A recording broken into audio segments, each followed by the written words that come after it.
My guest on today's podcast is Anthony Hartcher. He started his business, Me and My, with the express intention of demystifying the confusing world of health and wellness. As a Sydney-based clinical nutritionist and behavioural change specialist, he had noticed that a high proportion of healthcare programs were failing and could see why. He's a firm believer in treating the whole person to ensure all aspects of well-being are addressed and supported. This is the foundation that Me and My is built on. He's a devoted clinical nutritionist, mindset and lifestyle medicine consultant who specialises in dissolving addictions and anxiety. On our discussion today, this 1-4 splenic manifester really talks a lot about how he felt like he didn't fit in and he didn't want to subscribe to the mainstream wellness approach. He talks a lot about holistic health, and I just really geek out a lot on listening to his profound manifestor energy that actually chose to take his own path and has created such a great deal of success from being unapologetically himself. Enjoy the conversation. Hey, everyone. Welcome to today's episode.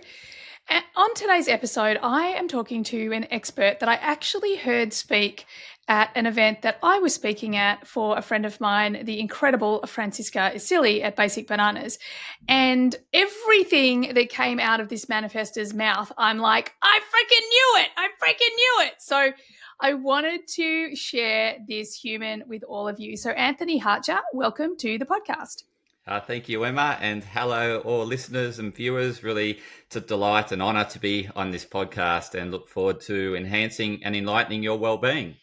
I love it so much. We're going to dive into this topic that I'm not actually saying yet, but before we do, I always love to open with this journey, this story of yours. I am a fundamental believer that in most cases, our purpose is catalyzed or invites us forward somewhere in our past where we're faced with a dark night of the soul. And in that moment, something inside of us wakes up and says, hang on a second, I am not going to go down this road. I'm actually going to choose me, and I'm going to go down this other road, which is ultimately the path that leads you to who you are today. So I would really love to hear your story, your journey from that place to the person sitting in front of me today.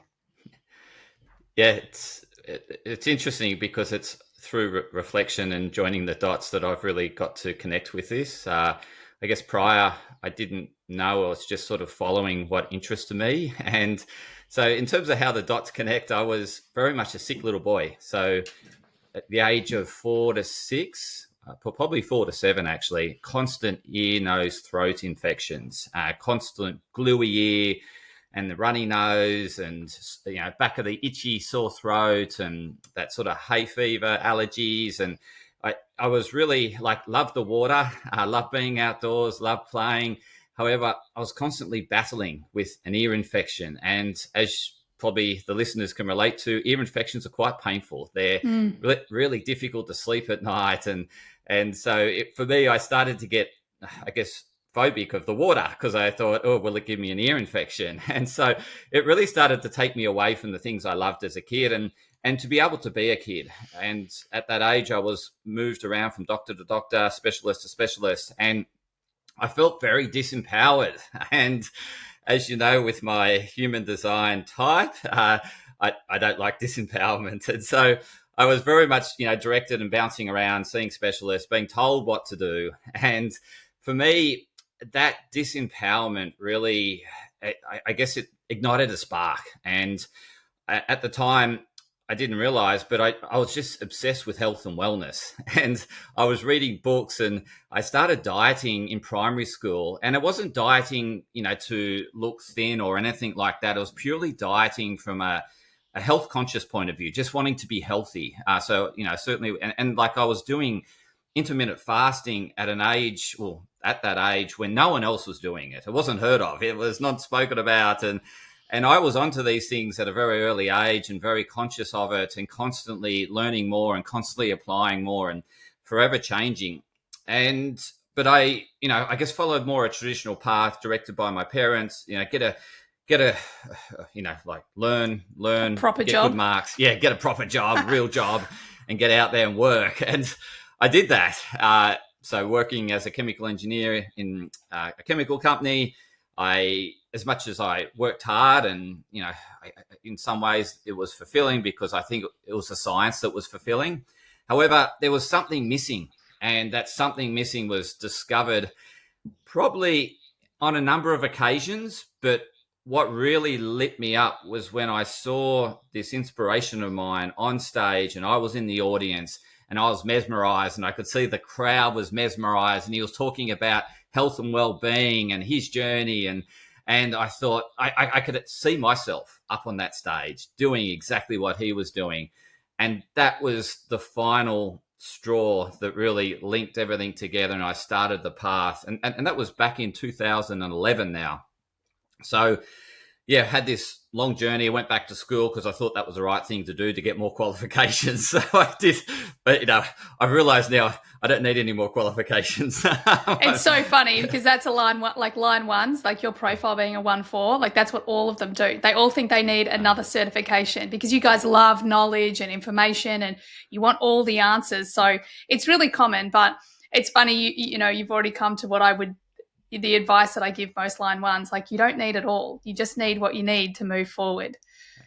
Yeah, no, thank you. Because that's something that has just dawned upon me just recently, that I don't need any more qualifications. I'm constantly learning every day and implementing and applying and helping my clients. And so it's an evolution of self, and I don't need and actually what I found out in time, and what we're going to be talking about, is essentially what I learned through formal qualifications is I could say it's a lie, or it's outdated information. Put it that way. It was probably factual back in the time when it was certified in the course, but because, as you know, with bureaucracies, they take a long time to catch up, and so the science is well past where in terms of what I learned, and I'm actually undoing everything that I've learned. So that's probably wow. Yeah. I love it. And it's so it's such a manifester journey. That's what you're here to do. So it's super cool. So tell us, what is it? Tell me a bit about that story where you've gone back to school, you're educating yourself, you're like, woohoo, I found my path. This is it. And then you learn all this information, and further on down that path, you're like, hang on a second, this doesn't match, or this doesn't make sense. And you kind of start to uncover this research that says, you know what, the old knowledge and what we're teaching actually isn't up to date. Because this is something Bruce Lipton talks about all the time, how he was teaching something at university, like teaching biologists and doctors, and actually teaching them the wrong information because science had moved on. So tell us a little bit about that, awakening to that knowledge first and foremost. Was it instinctive? Did you intuitively know that something wasn't quite right? Or, and obviously let's start talking about what this topic is and talk about light, and let's start going down this rabbit hole. Absolutely. I'd love to go down this rabbit hole. It's very much where it's the center point of my life at the moment is the sun and everything light. So in terms of where it began was intuitively, as you alluded to, is I had no idea, but underlying I had a heart condition, and I intuitively knew that I needed to focus on my heart. I didn't know I had a heart condition, but intuitively I was working on improving my heart health without knowing anything, in terms of formal diagnosis. So in terms of that path, I started, looking into what would improve my heart health, and in actual fact, it was my clients that really started to wake me up that the knowledge that I was sharing with the world openly was a bit out of date, and my actual clients were more advanced than actually I was. And so it was me being open to listening to my clients and thinking, maybe I need to look into this. Maybe I need to, investigate this a bit, as opposed to thinking I'm right, they're wrong. I know I've got a degree. They don't have a degree. I've always been open to learning, and it's one of these superpowers that I'm so grateful to have. And I think that also comes from, when I was a kid, I was told that I was hopeless and knew nothing. And so I've had this massive expansion in wanting to know more because I was told that I knew nothing and I was stupid. So, that resonates. so I was hopeless at school anyway. But so, and I think it's because of the manifesto. I didn't fit in. I couldn't conform. I couldn't listen. I couldn't go along with what they were doing. I just had to do my own thing. So I spent most of my time out of the classroom, of course. Yeah. Reflecting on life and thinking, oh, wow, this is cool. They're in the classroom being forced to learn these stuff that I don't want to learn, and I'm outside just with nature. So anyway, happy boy. So in terms of, this story, so I started to come across the work of Dr. Jack Kruse. And Dr. Jack Kruse is a neurosurgeon, but his story goes, he was a surgeon and he was getting overweight and hugely overweight. So I think he got to, was it 150, 170 pounds? No, not pounds. It must have been kilos, actually. So he was, really obese. And he kept going to the doctor, and the doctor said, you just need to exercise more and change what you eat. And he went back and applied that and found out that he was still gaining weight. So then that woke him up to thinking there's something more to this puzzle. And he went down many rabbit holes and went down the rabbit hole of light. And I guess what led him down that rabbit hole was understanding leptin. And medicine doesn't have a great understanding of leptin. And the only way you can really understand it is at the quantum level. So he dug into quantum physics, quantum biology, and he unearthed this misunderstanding in medicine about pretty much, well, he says 99% of what they're teaching today is out of date. So that woke me up, and I was then starting to look at what I do and better understand what he was teaching. And it's taken me over a year to get a grasp of what he's teaching. It's quite difficult, but I'll do my best to simplify it. So in terms of and as you know, through human design, like when we were talking, you were talking about neutrinos and about that time of which you're conceived. There's neutrinos in the cosmos that really define your blueprint. And absolutely. So in terms of where neutrinos come from, they come from the sun. So the sun's generating neutrinos every day. And obviously at the point of conception, there's certain neutrinos there that really, define our genetics and makeup. So that's, in terms of I'm a manifester, and but in terms of what's really important is to understand that the sun is not only providing energy and life force, it's also providing information, and energy and information are interchangeable. And so in order for us to be the best design type in terms of human design, we need to be constantly tapping into this energy source, the sun. And if we're not, so the disconnection from the sun is disconnection from life. And as we know with depression, right, one of the signs of depression is withdrawing and hibernating, in essence. And so it's a total disconnection from the source of life. So it's really important on a daily basis that we are tapping into the sun to get the information that we need in order to be the best design type that we are, and enable that to shine, essentially. Because what the sun does, the photons from the sun, and we've moved beyond neutrinos, they're at another level, but the photons that we get from the sun are sending information that our body needs in terms of understanding what day, what time it is, right? And what season it is. So we get those from the sun. So if you want improved health, it really starts with tapping into the sun. Otherwise, what happens is miscommunication within the body. So the more we're distant from the sun, the more disconnected from the sun, the more time we're spending indoors. And research shows that 90% of our time is spent indoors, 90% of our time. We evolved outside. We evolved as naked human beings, right? Yeah. With free and easy, mate. Free and free easy. and easy, free and easy. And like this sort of taps into a bit of a side path. Is I just recently found out one of my dad's friends has melanoma, and I asked, where was the melanoma located? So this is one of the lies that we hear from dermatologists. The melanoma is located in the groin. Now, tell me, how often does your groin see the sun? So, is sun to blame for that melanoma?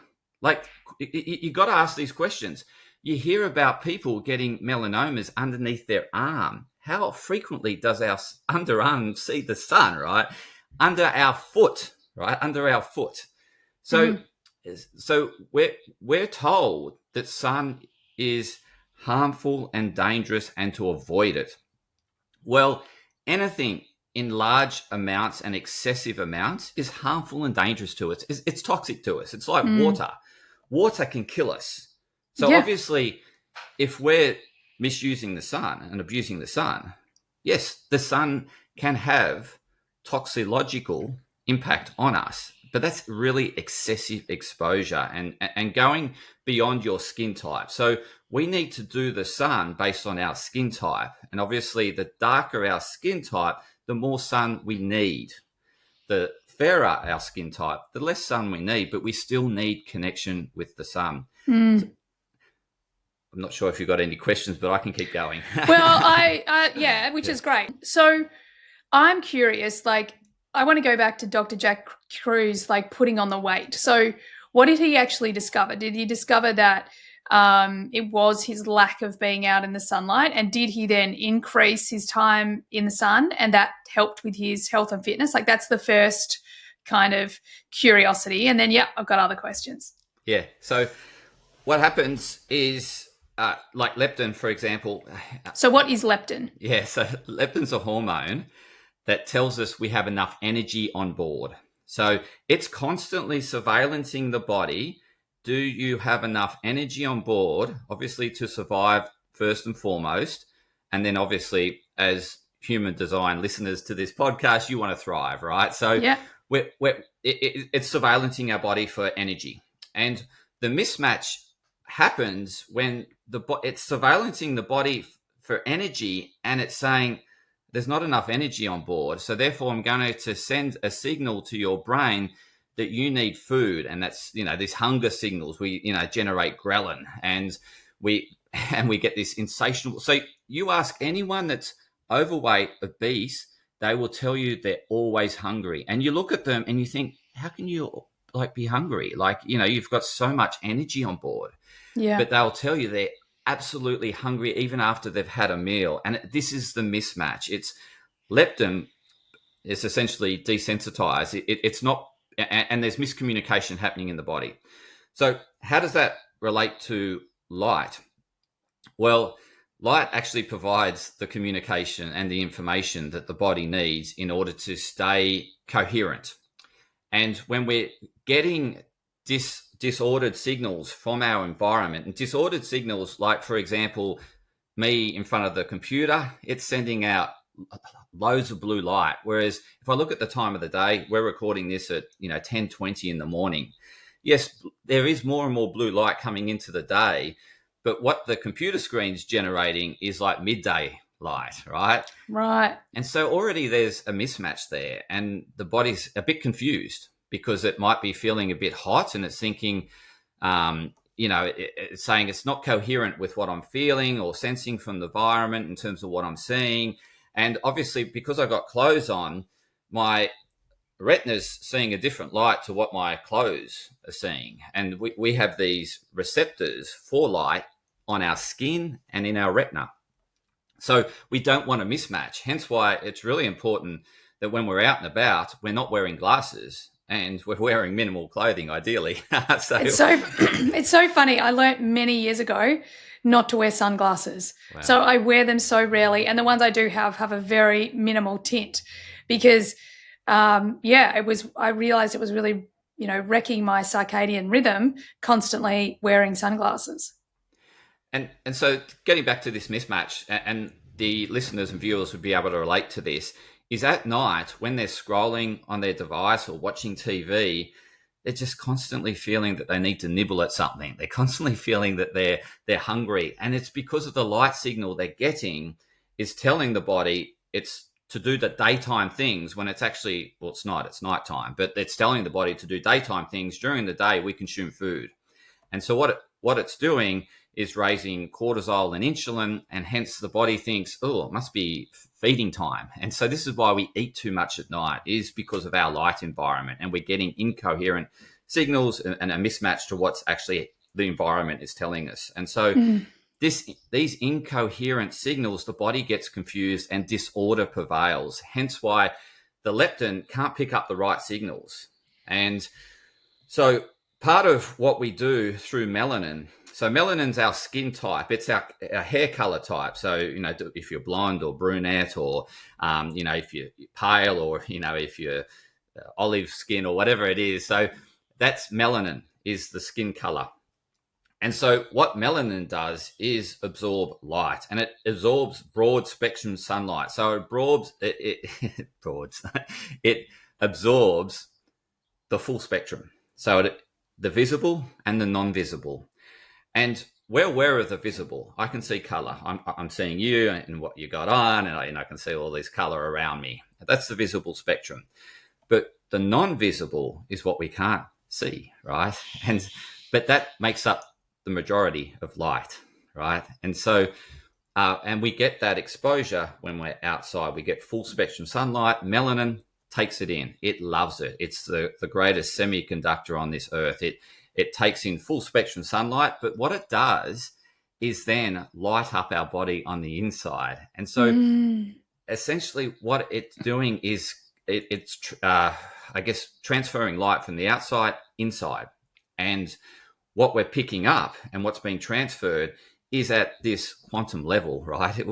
We haven't got these photo multipliers that can actually see this happening, but we've essentially got this light show happening within us. And that light show comes from full spectrum sunlight exposure via melanin, which is our skin type. Wow. So the more melanin we produce, the more energy we can take in. And this essentially provides us, based on our skin type. Obviously, we don't need a hell of a lot if we've got a real Fitzpatrick skin type. But, and in actual fact, like one of the most important, or the two ones that we don't talk enough about is UV. Well, we do UV in a negative context and infrared. So people are probably a bit familiar with the infrared spectrum. Yep. And the infrared is very much that heat we feel. But we're constantly trying to avoid the heat, right? We're constantly running inside, turning the air conditioning in and hibernating from the heat. But this infrared light is letting us know what time of the day it is and what to do at that time of the day. The UV light initiates a lot of this communication within our body. So our neurotransmitters are initiated through UV light. And we've been told that it's a demon, it's evil. But we've got skin problems, but we've also got mental health problems, and they're both associated with light. And I'm really curious about that, because I'm sure there's people listening going, on some level, like, yeah, what you're saying does feel like it's correct, but then why have we had an increase in melanoma? Why have we had an increase in people, having these so-called sun-affected problems over the years? Like, so what is happening if the sun, and I totally get, like, you've kind of covered it, like, anything in excess is not a good thing. But talk a little bit about that to those people that perhaps, they've been scared from this, off from the sun. And now, like what is the reason for these things happening, and how can they feel safe to start exposing themselves to sun again? Awesome question, because it's one that isn't spoken about. So what I guess the studies that dermatologists do are inside a laboratory inside, and with no light controls, right? So, but what they do, they have blue light, fluorescent light, right? Because it's the best light to see in, right? And so when they're doing their studies, they've got this sort of light. So they've got a very monotype type of light environment. And so all these studies, you could say, are not right or giving us incorrect information on the basis that there's no light controls in these studies, none of them.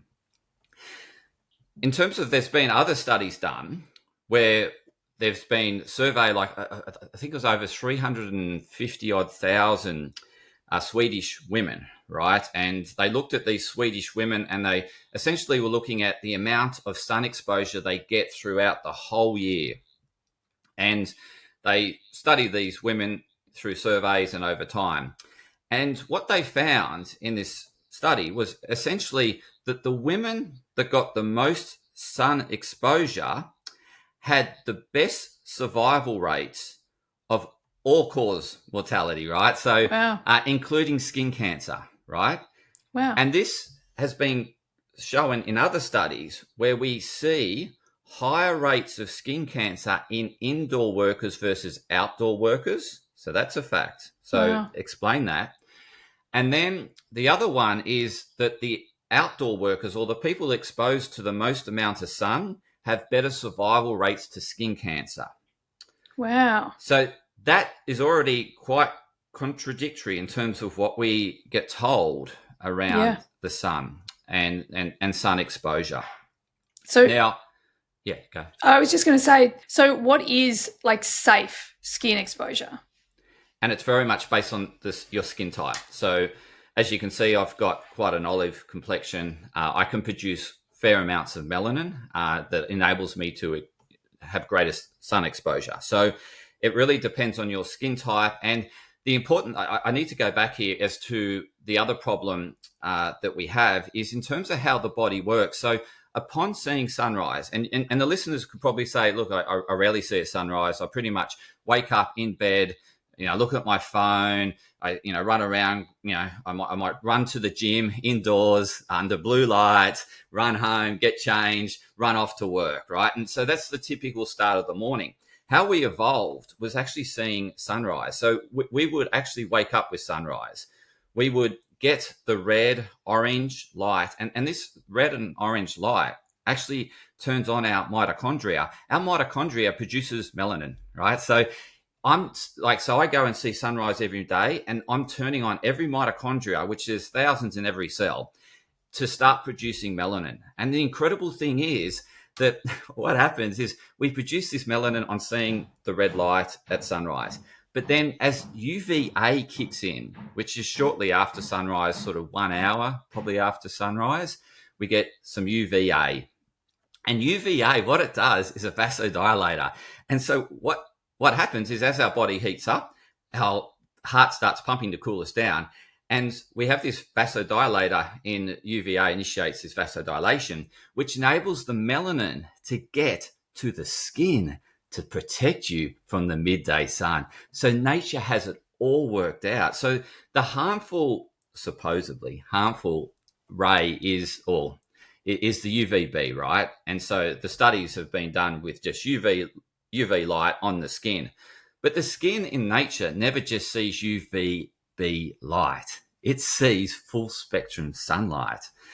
And so how can you say these studies are representative of what's happening in the real world when they're done under lab conditions, under monotype light, with one narrow band light on our body? Like, so UVA is getting this melanin out to the skin, which then gets the melanin on the skin, which the melanin provides some protection, which what they're saying through the research is that it gives us sort of a SPF 15 protection naturally.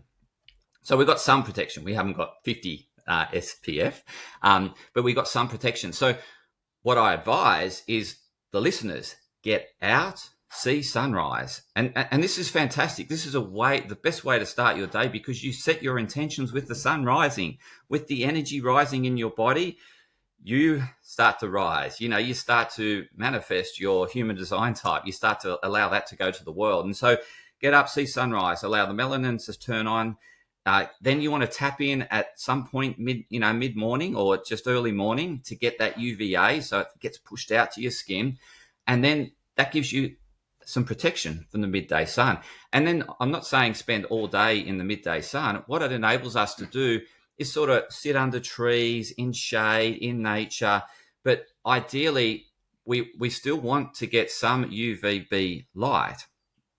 UVB light and is pretty much driving our genetics, right? It drives your human design blueprint, right? So if you want to really tap into your ultimate human design potential, you need to be checking in with the sun regularly throughout the day. So what I recommend, you're probably wanting to think of some protocols. What do I start with? So what you want to do every hour is get at least 5 minutes every hour of direct sun exposure, okay? And that will provide pretty good protection for most skin types. If you're super fair, well then, 1 to 2 minutes, but what you'll find is as you do more of this sunrise and as you sort of do more of this tapping in, your body gets more adaptive.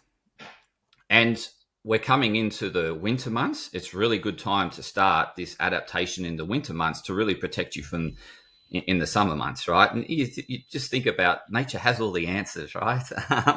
So get that 5 minutes every hour. If you can't get 5 minutes every hour because of meetings, do 10 minutes every 2 hours or 15 minutes every 4 hours. So I'm only asking in half a day is to get outside for 15 minutes, which is a walk around the block. So, but ideally you want to do it incrementally to really best support your health and well-being and ultimately get the best out of the sun, optimize the sun. I love that. And I love, it's really cool to hear the research and the understanding of how important sunlight actually is.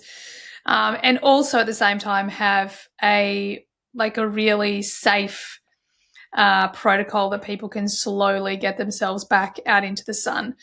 I think that the sun thing is so fascinating. I was just standing talking to someone before I got on here and I'm like, it's the weirdest thing. I've been eating really, really healthy. I mean, I'm healthy anyway, but the last couple of weeks, it's been super clean, super healthy.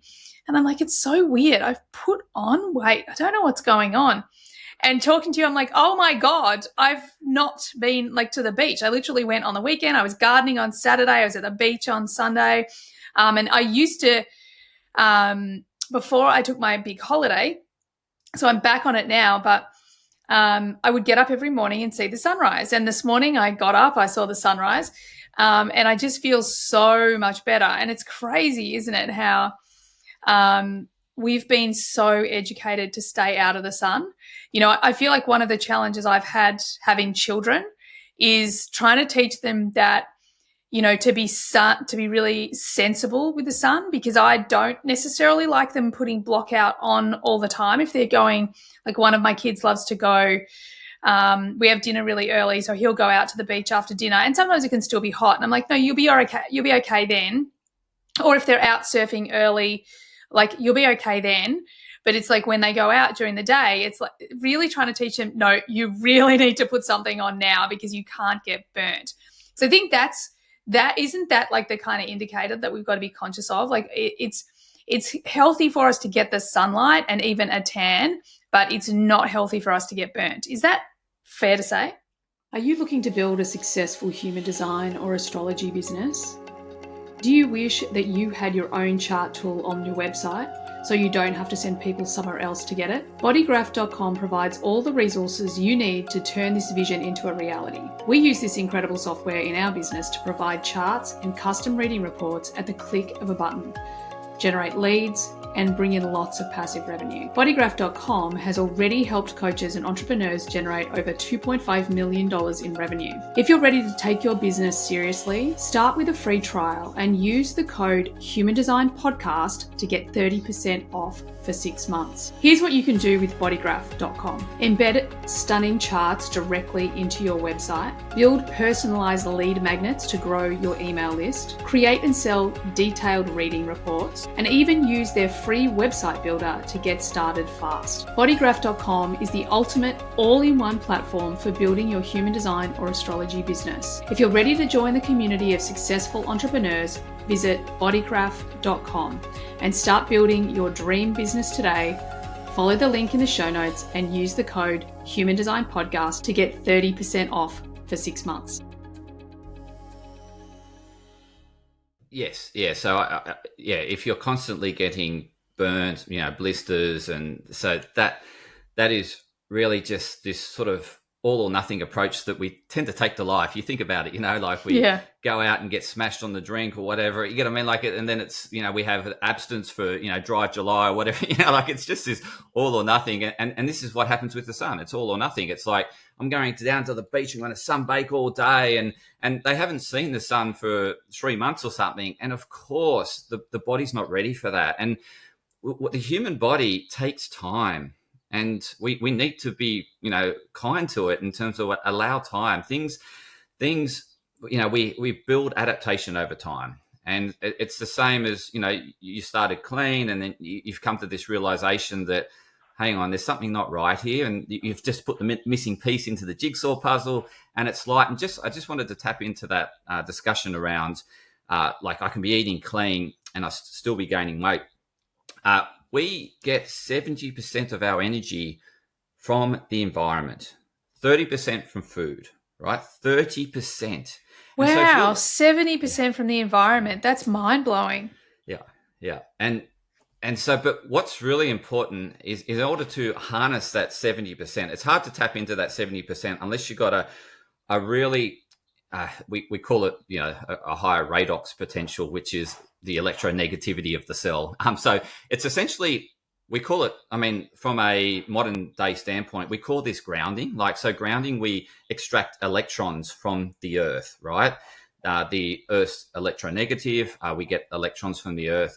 We also get electrons from swimming in the ocean. So what would be really helpful for you in your journey would be to go down at sunrise and swim in the ocean. So you're getting both. You're getting grounding on your feet. You're getting in the water. You're getting more electrons from the water. And what that enables you to do is actually harness more energy from the sunlight because what you do is then excite those electrons through the photons. So the photons excite it and provide us to conduct current in our body, in essence. So the problem is our modern lifestyle is very much depleting that redox potential. And so we've got really low redox, and that's something that everyone needs to work on. And particularly if you want to extract more from the environment, more energy and consume less, and there's no effort. So for example, if you're spending all the time outside, you've got a good redox potential, you're getting energized from the sun, you won't feel hungry. You'll be able to do a fast all day easily. That is so true. So one of the things I know for me, and in human design, I'm actually hungrier when I use my brain. But one of the things that I've known my entire life, and because I'm very outdoorsy, and I could be out at the beach, I could be out hiking, I could be riding my horse, and I'm just not hungry. I'm expending all of this energy, but I'm not hungry. And that's the thing that I actually noticed this last week. I'm like, it's weird because I've been hungry as well, which I don't usually do. I think that is so fascinating. And the other thing I've learned, as a nutritionist, I can speak to this, right? So in the nutrition world, when I go through university, they're teaching me about these clean diets, which is high fruit, high vegetables, and lots of plant-based and grain, whole grains. And, you see this and you see it in the pyramid and all this. I've actually flipped the pyramid upside down. But the quantum understanding of this is, right, fats have more electrons. So if we want to increase our redox potential, if we want to utilize the sun's energy and harness more environmental energy and to be able to just not consume so much food, we I guess flood our digestive system, constantly have it working, feel indigestion all the time and things aren't working as well. So is really to eat more fat in your diet. And it's funny, coming from someone with diagnosed heart disease, I consume a lot of fat, right? So I'm on this bandwagon, and I can tell you I've been able to reverse heart disease, which I was told was irreversible, right? And I had to take all this medication. I'm not taking any medication, sunlight, high-fat diet. I do a bit of intermittent fasting, and the body is running. It's humming. It's humming with energy. And yeah, so 70% from our environment. It's incredible. And like you think about, if you've got 90% of your time indoors, how come you're always going, that explains why you always go to the cupboard. It explains why you're constantly hungry. Yeah. Yeah. It's fascinating. And I'm curious because literally where I sit and record this podcast, I sit in front of a window. But the light I'm getting through the window is different from the light I'm going to get when I'm outside, right? Correct. Absolutely. So the window most likely will absorb 100% or close to of the UV light. And I was going to jump on this a bit earlier, but I sort of alluded to it was, like we talk a lot about longevity, and the listeners have probably heard about mTOR. I'm going to live to 150, mate. I am on the longevity bandwagon. You should see my supplement cupboard. Well, that's probably another podcast in itself, actually, supplements. But so with mTOR, like you hear a lot about the sirtuins and mTOR and all this, and we need to initiate this, and we need to protect this, and the telomeres and stuff like that. And what I ask the viewers or listeners to do is actually go into DeepSeek or one of your co-pilots or whatever it is, ChatGPT, and ask it what the absorption and the emission spectrum of mTOR is. Right. And so what it will spit out is say that mTOR is a protein. So I was going to say, what is mTOR, just for the listeners, just so they understand it? So it's a protein. Proteins are made up of amino acids. Typically what we talk about when we're talking supplements is the amino acids, but then the body puts them together and builds building blocks from amino acids. So that you've probably heard of tryptophan, you've probably heard of tyrosine. These are like the backbones and neurotransmitters. Tyrosine's the backbone of like melanin, for example. But mTOR is a protein, and it has an absorption and emission spectrum in the UV range. Okay, so it's a light conductor. It's a semiconductor in essence.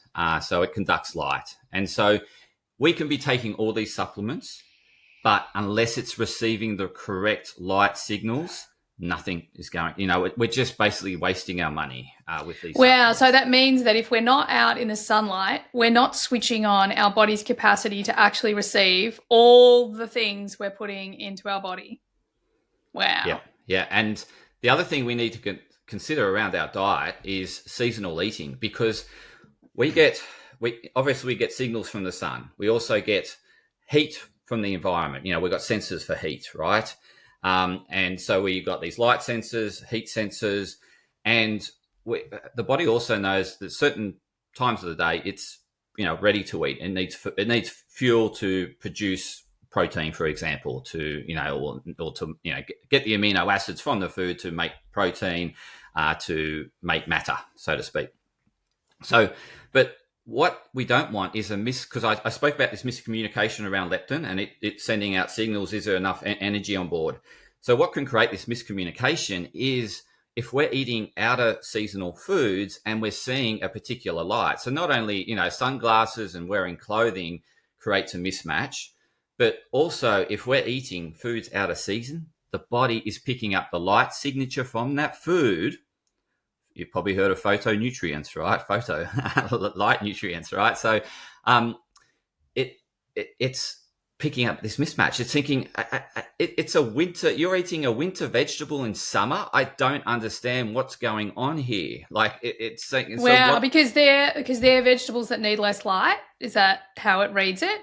Like they literally grow in a different time. They need lower temperatures. They need less light. Yeah. So the body's like, wow, how clever is the body? That's pretty cool. It's incredible, and nature. Like, so not only the body, but then how nature supports us, and and how we need to have this beautiful two-way harmonious, relationship. We need to be in love with nature, and so and that's the part of the connection piece. Connection to sun, connection to the earth, connection to food, and this is a problem. Like, you think about a lot of the talk these days is around micronutrients, Yeah. and micro meaning we need it in small amounts. Why do we focus on that? Like, and then I look at someone's diet and I think, well, okay, look, what about the macros? What are you doing here with the macros? You're not getting. We lose picture of the bigger thing. We get down to this reductionist approach, thinking we need to take I can't say the word. Resveratrol, right? Yeah. We need to Which now, like the person who another person I interviewed on my podcast that's now like my longevity person, like she's like, yeah, I'm not even sure about resveratrol anymore, you know, like, and I think this is what you said. One of my game changers for me was just understanding protein and how much protein I actually needed. And that's the thing that's been a game changer, because I was always afraid of protein, that I was going to be putting on all this weight. Like, I don't want weight. And creatine, that's the other one for me, has been freaking game changers for me. And yeah, I think you're right. I think we need to get those foundations, which is hilarious because, again, you're a line one, which is all about creating strong foundations. But yeah, I think I agree. That's been some of the really big changes for me, is understanding my foundations, especially at my age and stage and my longevity goals. So yeah, I think we do need to focus on the big picture. And the other one I wanted to touch on is, like, you mentioned protein, and that's what I see pretty deficient in a lot of these clean diets, right? So there's... Well, it's because, meat has been really demonized, and I'm an O blood type. I have been vegan, I've been vegetarian, I've done all the things. Like, when I was young, I didn't want to eat animals. I then was told I couldn't. In fact, the first time I was a vegetarian, someone said you won't be able to do it, because we were going on this really long hike. So we had to get our bodies ready for like vegetarian food, basically. And someone said, oh, you could never go vegetarian. So of course I'm like, if you say I can't, I'm going to do it. And then once that just lasted for a long time, because I was like, I feel, better that I'm not eating animals, except I just couldn't function. I would just be tired all the time. And that's actually been a really big shift in our entire family recently, because my ex-partner wasn't a big meat eater, so we didn't eat a lot of meat. So as soon as he moved out, we upped the protein. And I mean, I've got 2 young boys, and it's been a game changer for our energy levels, like huge difference. 100%. And like, again, it's a bit of a misconception, or like, so it's more the treatment of animal, like, so it's the way we treat animals and what we see. If we're feeding them grain, they're not meant to eat grain. And of course, it's going to produce toxicity in the animal that's going to find its way into the meat, right? And so it's not that the meat itself is toxic. It's when we misuse or mistreat animals, creates toxicity. It's like when people mistreat us or, abuse us, we create all these toxins within us. And so if you're getting it from an animal that's been raised and treated well, eating natural feed, then the meat's not toxic. We are so lucky where we are. And I feel like one of the things I'm really grateful for is, even when we were living paycheck to paycheck, and our, now teenage boys, like nearly 18, my eldest, were little, I was really big on everything organic. And I'm so glad that I made that work. And I look now where, we're lucky where we live. We live in Byron Bay. It's really accessible. But I'm even noticing, like, there used to be this big price deficit. And I live in Byron, and we talk about the residents of Byron, where we all talk about the Byron tax. Like, everything's expensive here now because of the tourists. But even that, like, there's not this huge gap now. You can get good quality, organic, grass-fed, grass-finished. I even had a conversation with Dr. Will Cole last week about milk, because I was like, well, I love almond milk in my coffee, but now almond milk's not good for me. So now I have to I'm back to cow's milk. And he was like, well, if you have access to, grass-fed, organic, as little processed as possible milk, then that's going to be good for you if you don't have any, reaction to dairy. So I feel like there's this whole, we're kind of going full circle, coming back to like this, I don't know, starting to finally honor the planet and the animals and all of those things, because we see how much damage we've done and that we actually need to rectify it. Yeah, 100% agree. And we haven't, I mean, we have spoke about miscommunication within the body, and that essentially initiates disease within the body. And what can create that miscommunication is glyphosates. And you mentioned that's pesticides. Yeah. So pesticides, consuming pesticides will create these incoherence within the body. So as you're probably aware, we're made up of mainly water, and our water is structured in such a way with infrared light. Through getting infrared light, it creates these battery-like effects. But these battery-like effects are destroyed through glyphosates, non-native EMFs. So the more we can live that Byron lifestyle, get back to the basics, get back to more just the foundation of the way in which we evolved, the better our health. So yeah, just really minimizing pesticides, eating organic, clean, eating what's in season, again, supporting the environment, eating local, again, supporting the environment, supporting your health. And yeah, don't lose focus of that bigger picture. And it's really basic when you get down to it. Yeah, we when we go out in the sun, we feel great. It releases endorphins. It's so good. It's funny that just doing this interview, as you were speaking, I'm like, right, I know what I'm doing after lunch. I'm heading to the beach for an hour. Yeah, I love it. So what about, it's all well and good for me who now lives here in Byron and the beach is at the end of my street, and I have this business that I've built around my lifestyle, so I can do all of these things. What about people who are living in the big cities? They don't necessarily have a beach nearby. They can't go and swim in the ocean. I know you sort of talked about getting that, 5 minutes, then 10 minutes. What are the best ways that they can actually be not only getting the light that they need, but also supporting their nutrition? Because again, they don't have. We go to the farmers market every Thursday. We get this stuff from the locals. But so what is the best way that people in the big cities can really support their health and well-being with light and nutrition? Yeah, it's a great question, because health is very layered. You need to start somewhere, and you can't go from zero to hero overnight, as you know. So yeah, it's a journey. Yeah, it's a journey. So I think first and foremost is see health as a journey. At least you're switched on, you're consciously aware you want to make some changes. Now, what changes should you make? The most important one is seeing sunrise, and most of us can get out and see. It might be even with small children, they're generally up at sunrise. So you can push them in the pram and walk around the block, and it's just getting outside, being exposed to that rising sun is really important. And we can generally own the morning. As you know, as the day gets going, we get busier with. So really treat that morning as yours and own it. Get outside. Get as much as you can of that morning sun. It's really low UV. It's even for the Fitzpatrick type skins. It's fine. So owning the morning, getting out, getting sunrise. Then if you go into the city during the day, then certainly you don't want to be in between meetings.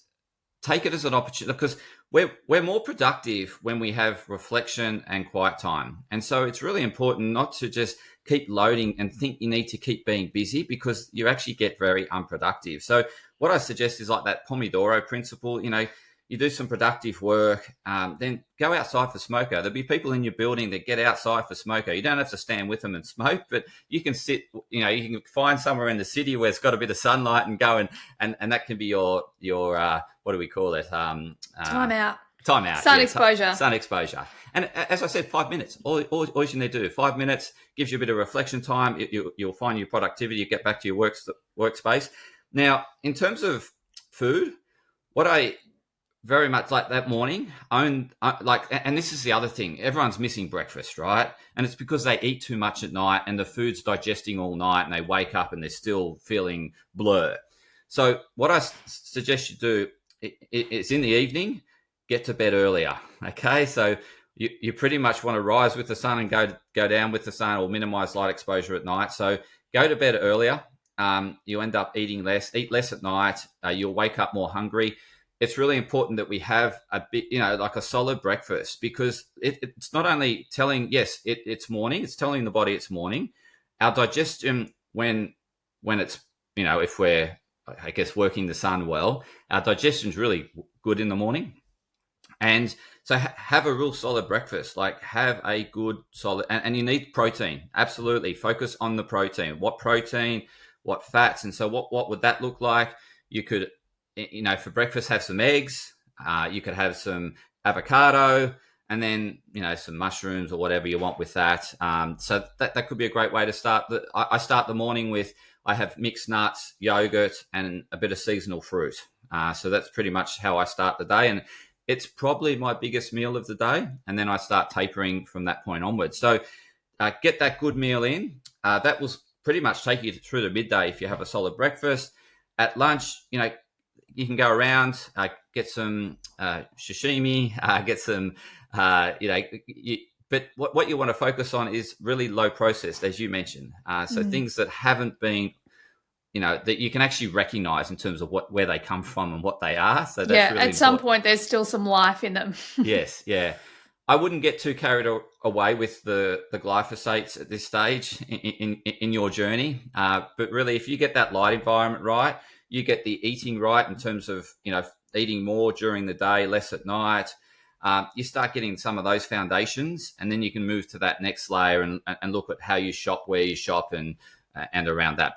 Too much too soon can be overwhelming, and you won't do anything. So keep it simple. Something is absolutely better than nothing. Yes. And, it's like you said earlier, it's definitely a way in, like whatever suits, like whatever comes to you first is always just start small and work up. It's fascinating. One of the new sponsors on the podcast is Bond Charge, because I don't have them on now, but I often wear the yellow tinted glasses in the day and, of course, wear the red ones at night. And I feel like that is such a game changer for me. I actually got my entire family red light glasses years ago now. The boys, of course, don't wear them, but they did for a little while. But again, like just for my energy, because I'm a manifesting generator, it's pretty hard for me to wind down at the end of the day. So it takes a few hours. So things like that have made such a massive difference to me. And I sit in front of a red light every morning meditating. I find that infrared light just is so good for healing. And I feel light is such an important part of our joy, like it keeps us healthy and well, but it also, I know for me, it's definitely something that keeps me happy. And I also just interviewed another person, Isabel Friend, who's a water expert. And I'm like, between the two of you, like the light and the water, I feel like these are our real foundations. And when we get them right, then the other things that we're kind of exposed to in our environment become less of a burden on the body when we're getting these foundational things right. Yeah, 100%. Just keep it simple, focus on those foundations, and just build on that. As you are constantly, improving, I'm constantly improving my health. It's just a journey. It's a constant, never-ending journey. Yeah, I love it. Well, Anthony, where can people find you? Like Instagram, website, podcast? Let them know. Yeah, so I have a podcast called it's called Health Up. You'll just find it if you type in Health Up in Spotify or Apple. I've also got another podcast called Joyful Mate. You'll find that in Apple and Spotify and on YouTube. And my web address is meandmywellness.com.au. And you'll find a wealth of information. So I've got this health and wellness resources section, and you'll find my podcast there. You'll find YouTube videos, you'll find blogs, everything. There's a wealth of a great resource, actually. Of course it is. Of course it is, my line one friend. That's what you guys are on the planet to do. We'll put all of the links and everything in the show notes as well. Thank you so much for joining me, Anthony. It's been super cool talking about light with you. And thank you, everyone, for listening along. It's been fantastic having you, and I trust you got what you needed from today's episode, and I so look forward to having you on the next one. Bye for now. Thank you, Emma, and thank you, listeners.